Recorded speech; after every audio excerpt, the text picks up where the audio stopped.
Hello. Uh, in this session, we'll be discussing about the project initiation, where a project sponsor uh, officially initiates a project. At this time, the most important thing is, okay, now a project manager is not even identified. There are two processes that are active during project initiation. They are develop project charter and identify stakeholders.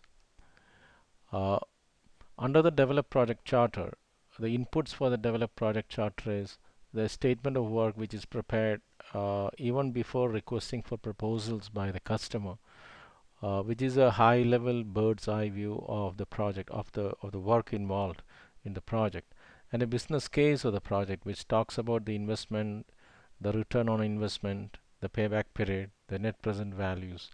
So these things, these ratios we'll be discussing in one of the subsequent modules. And if it is an external project, a contract may be available. And enterprise environmental factors, you can always refer back to the enterprise environmental factors, and we can always refer back to the organizational process assets before developing a project charter. A project charter is a 5-6 page document which gives a high level description of the project prepared by the sponsor or the senior management representative, and the output of the whole develop project charter process is the project charter. We already discussed about the statement of work. A statement of work just explains the product or services to be delivered. A contract is signed between the customer and the supplier, and once the contract is signed, all contract requirements should be met and all contracts are legally binding.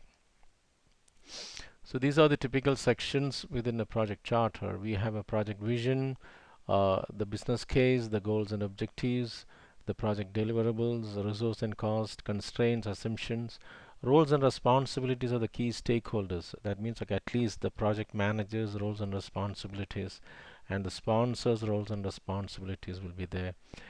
The key stakeholders, their names, contact details, their roles, everything could be there.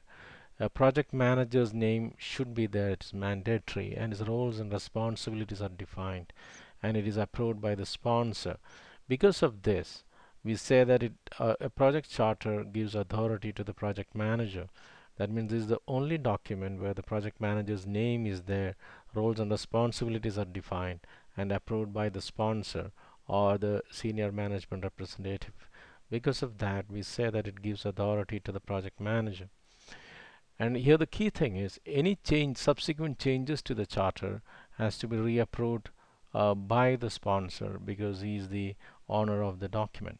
So very often during the training programs, people ask me like, as a project manager or the futuristic project manager, I only prepared the charter. Oh, my answer is, okay, it doesn't matter who types in the charter. All that matters is who signs on the document. And sorry, this opens another key interesting factor. That means once it is approved, any changes to it have to be reapproved by the sponsor again. The key roles and responsibilities of the project manager. The project manager is responsible for the success and failure of the project, and is responsible for planning the project, tracking the project, and oversight or monitoring and tracking the project. A project manager is supposed to work closely with the program portfolio managers. So if a project fails, and if somebody is going to lose his job, it will be the project manager. He cannot put the blame on others and escape, and this itself gives a lot of authority to the project manager.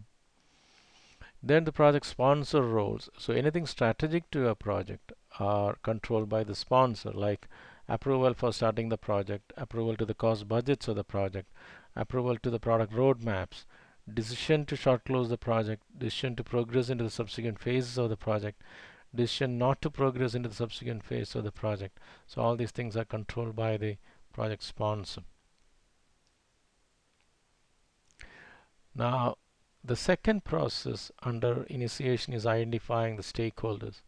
Now, whatever we discuss forms the input that the project charter, procurement documents. enterprise environmental factors, organizational process assets.